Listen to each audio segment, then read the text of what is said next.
That's a bad boy. Hey guys, check this out.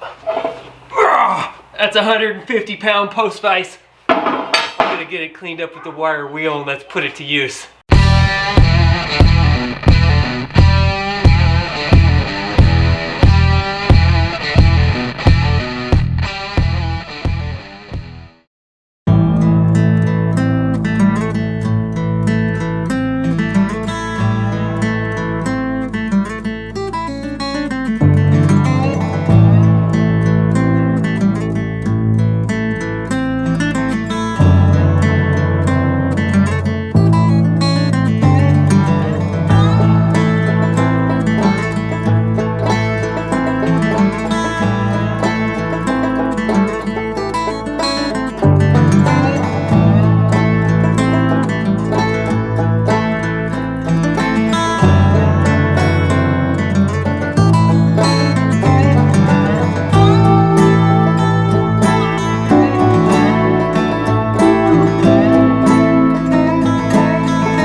Alright guys, for 118 years old, this vise was in excellent condition.